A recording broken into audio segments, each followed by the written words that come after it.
What's interesting, you know, on my smartphone now, I get Wall Street Journal and I get the New York Times, you know, as an app. And the nice, you know, the Google phone has a lot more apps than the Apple iPhone. So, but anyway, yeah, it does, because it's open source. Steve Jobs less controlling. Disputed that completely this week, or actually on the Apple conference call. He would not agree with that statement. That's okay. You know, I found that CEOs of companies are often out of touch with reality. But the fact that well, you know, it's because of Steve Jobs that Windows, you know, came in through the back door and took over the market. If it hadn't been for him trusting Bill Gates, it would have been fine. The Wall Street Journal app has, whatever. The Wall Street Journal app has far more articles about work and jobs and careers than the print copy could ever dream of happening. Imagine almost the entire paper written as just work articles. And that's what the section is like under careers. It's insane. It takes a small percentage of those articles make it into the print version. That's an interesting point on its own that maybe we're gonna have access to a lot more. You know, it's more of the same. The world of work for a lot of people confuses me. You know, for example, the Freelancers Union sent out a video in their latest newsletter, and it was a PBS video. You go to the PBS site and watch it, and it's a 1 hour long PBS special on people trying to work under the new economy. But it's not about that. It's about people trying to get jobs under the new economy, and we've looked at that, but it's not even really about that. It's about how people are managing to survive by clipping coupons and going to food banks and garage sales, and how they're losing their homes, which is terrible and tragic, and I don't want to make light of it, but it's all of that stuff, a lot of tears during the new economy. And none of it gave you any sense of hope, the sense that maybe we envisioned this economy in the wrong way to begin with. Maybe changes in the economy are not cyclical. Maybe the very notion of progress says that that some changes in the economy, while some are cyclical, some are also linear. We go in new ways as we drive innovation and development, and we come up with new ways to work. There's none of that. There was no vision and no hope. And I found that quite discouraging. And so a lot of the news reporting, whether it's Wall Street Journal or New York Times or PBS, is sort of more of the same. I mean, a lot of it is interesting and informative, but increasingly I find myself like I'm standing on the outside of a glass jar looking in at a reality experienced by something that I've trapped in there. And give an example, one of the little Wall Street Journal articles was about, sounds like that bird is typing in the background today. I think he got rid of the whistle. And now it sounds like an old IBM Selectric. But there's an artifact of the early days of work, the IBM Selectric. There's a whole set of issues you could open up there. It basically, the overall point was that job openings and employment are not keeping pace. In other words, we have growing job openings and employers are not hiring to fill those openings. We're seeing the openings just sort of languish and not get filled. It's not for lack of qualified candidates. It's the exact opposite. There's an incredible glut of qualified candidates, and companies are sitting on those and wanting to cull out and find the perfect one, but even then they're reticent to hire because of, their unsurety about the future. And so in the end, it's an interesting phenomenon. The problem is not that we don't have enough jobs. There's an amazing plethora of jobs available.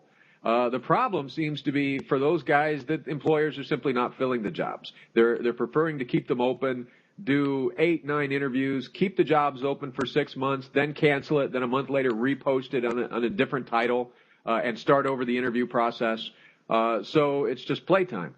And I look at this, and I am always asking my question in my mind, if I'm really honest, why aren't these people just considering jettisoning the whole six-pack of arrangements that we've heretofore called the world of work? Why aren't they willing to say, look, I would rather go out and wash people's cars on the side of the road than I would hold my hat in my hand and beg for a job that someone has open but they won't give me because, they're not sure they want to do the deal. Well, I want to ask you about this because this is a central theme in rules of work, and if anybody is close to this concept, it's you.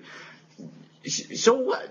I don't expect an answer, by the way. I'm sure this is more opinion based, but this is something that always fascinates me. What is it? You can take two types of work arrangements to do exactly the same work. One of them is permanent full-time employment, and the other is a contract job. And let's say they're both doing exactly the same work. Let's say it's a marketing project, a promotional campaign, or let's say it's a particular piece of technical research. What is it in our work culture, and I don't think this is a U.S.-based thing, I think this is human nature, what is it that when we're interviewing for the permanent full-time job, we want to know all about that person? Do they fit? What are their interests? We actually try to slip in a few questions about their personal life. Well, I mean, not everybody does, but, that's kind of the things that are in the back of everybody's mind. As though we're getting married or we're bringing in a family member, where with a contractor, it comes down to, do I think this person can do that particular job? And it's a much cleaner transaction. It's sort of the way we buy and sell services elsewhere in the world. Like we go to the dentist, we go to the accountant. We're not asking them all these questions. We basically just want to know, can they do the thing that we need for this period of time? So what is that? Because that's kind of what you're alluding to is when we're talking about the current state of interviews, it's with a permanent job, it goes on and on. With a contract job, it's pretty straightforward.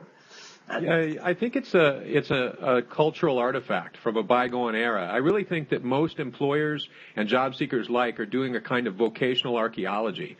Basically, you have two choices between the exact same job and either being a contractor and full-time employment. As a full-time employee, oftentimes they want to envision you as a member of a family. And so your vision of what work is something that most of us with our iPhones and our iPads and our iPods and our pocket devices of every stripe and our moment-to-moment twittering don't look at as a family anymore. Not really. We maybe, nod ourselves through the things that we feel like we're required to say.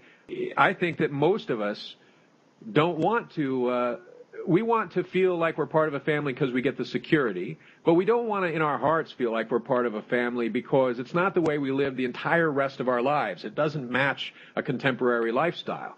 And I think employers are in the same boat. They're confused too. On the one hand, they want loyalty, absolute loyalty, but they don't know what they're going to do with that loyalty once they've got it. What do I really need that for? Is that the commodity that I want to purchase as an employer? Do I want to hire 10 moderately competent, highly loyal, careerist climbers? Or do I want to envision the target goals of my corporation in terms of projects, in terms of measurable, definable goals? So if I do it that way, then the contracting arrangement makes more sense. It's more hip and more modern. I think we see the same arrangement in the U.S. military.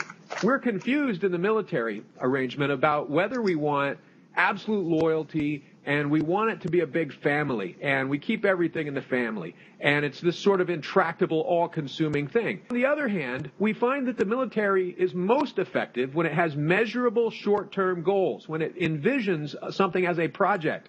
And it has something specific it wants to achieve, and it pulls together the right resources, planned in advance with the right project managers and the right talent to achieve it. But this massive, large, all-consuming thing we can't tell the difference between mediocrity and excellence in that. Well, I hope you'll do a blog post on that because that's a really great comment. I think you said I think employers are confused too. So that's profound. I want to tell you a sort of a